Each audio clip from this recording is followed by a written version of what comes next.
last week. Yo, what's going on, True Blazer fans? This is Tori, and I'm back with another game recap. Well, this isn't really going to be a game recap. It's going to be more of me recapping the past 10 games from the Portland Trail Blazers. Now, this is something I did after game 10 of the season, and now we've finally wrapped up game 20, so I'm doing it again. So I'll do this every 10 games. We'll look at the past most recent stretch from every single Portland Trail Blazer. I will still give a couple quick comments on the Los Angeles Clipper game. That was a very disappointing game to lose. That would have been a very nice win to get to kind of turn the tide coming home from that road trip, but instead we continued our recent losing ways and our recent fall down the ladder in the standings of the Western Conference. What was more frustrating is we ended up with a 13-point lead going into halftime, got it up to 15 at the start of the third quarter, and at the end of the third quarter we were down 9. We were outscored 38-16 in that quarter, and bad third quarters have been a recent trend for us lately. It's been a recent problem.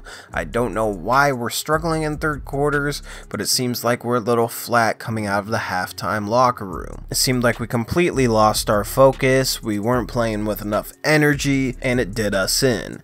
Another thing I could not understand is why we kept switching pick and rolls. This ended up with Danilo Gallinari having CJ McCollum or Damian Lillard on him. Now, Danilo Gallinari is a 6'10 small forward who is comfortable shooting from any spot on the floor, and you're talking about 6'3 guys guarding him. That's a severe mismatch. It also resulted in having smaller guys on Montrezl Harrell who beasted us on the boards.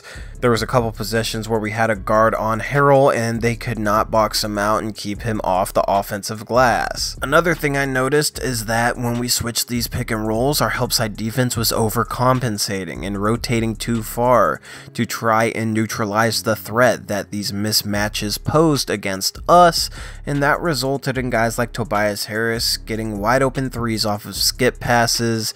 Aminu specifically was helping way too far into the paint, but you can't blame them because we were mismatched, because we switched. We have to do a better job of getting through pick and rolls or covering it in a way that doesn't result in the other team having a matchup advantage. If you want some other thoughts on why we lack ball movement and things like that, go watch the Golden State Warriors Portland Trail Blazers recap from a few days ago. It's titled Why We Lack Ball Movement. It's an Evan Turner thumbnail. That's just my thoughts on why our offense is struggling and why we're not being coached too well right now. So anyway, the recap's out of the way. Let's talk about each player on the roster in their past 10 games. Damian Lillard's in a slump, and it sucks because after the first 10 games, he was looking like a legitimate MVP candidate and he was having a stellar season.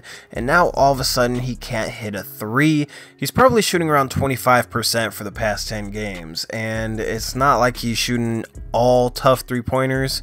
He's missing a lot of wide open ones. He also seems to have lost a little bit of burst going to the rim, and he did take a weird fall in a Boston Celtics game about, 6-7 games ago, and I think since then he's looked a little bit slower. I know he tweaked something with his knee, but he was fine to play out that game. He was just a little sore, but I wouldn't be surprised if he's 90% right now. Hopefully he can get it back on track. We really need Damian Lillard playing at his best to be able to win games. CJ McCollum has shot better than his first 10 game stretch. He's still not quite as efficient as I'd want him to be on the season.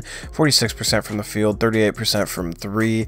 For a guy who doesn't get to the line much, he needs to be more efficient than that from the field, but at least he's knocking down shots now. At least he's gotten over his early shooting woes. His defense has been worse in the past 10 games though. His defense is kind of fallen off, and he still hasn't made any improvements in terms of distributing the ball more.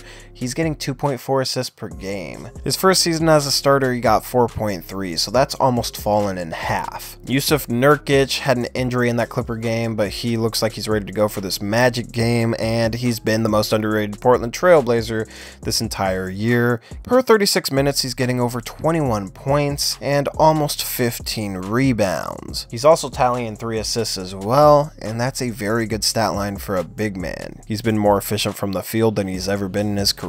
He has has over a 58% true shooting percentage, which is helped by his improvements at the free throw line, which isn't looking as a fluke because he's still shooting 75% from there. His defense has been stellar, especially in the past 10 games, and Jusuf Nurkic has probably been our second best player. As far as Al-Farouq Aminu goes, he's been absolutely atrocious from the three-point line lately, and he's just so inconsistent that it's hard to rely on him on a night in, night out basis. When he's getting that heavy diet of three-point shots and he's struggling, it just makes me wonder what it would be like to have a consistent, reliable, deadly three-point shooter shooting those shots. Jake Layman was bound to regress to the mean. He's still shooting over 50% from the field and almost 40% from three, which is still very, very good.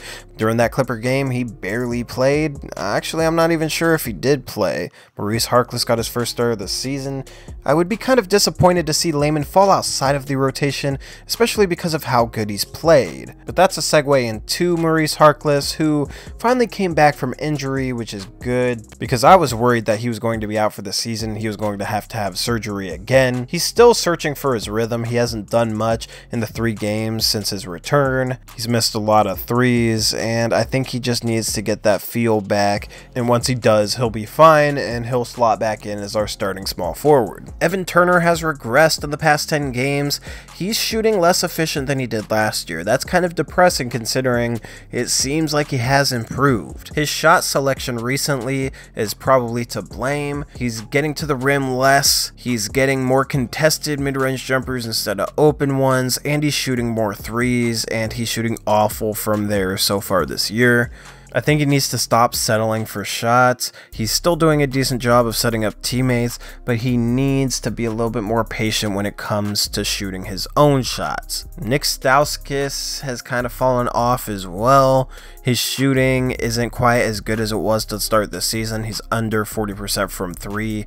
With that being supposedly his biggest strength, you want to see him shooting over 40%. He can still make plays, but other than that, he's not finishing too well. He's not really a mid-range shooter, and he's definitely not a defender, so he needs to start hitting threes. Seth Curry had that knee issue, and he recently came back from that as well.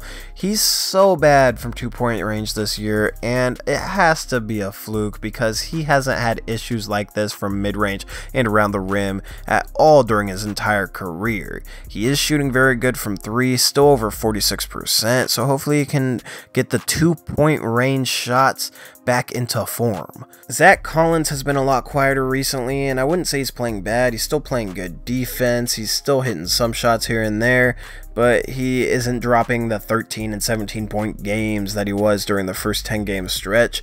I would like to see him get a little bit more shooting opportunities with that bench unit. And finally, Meyers Leonard is playing very, very well recently.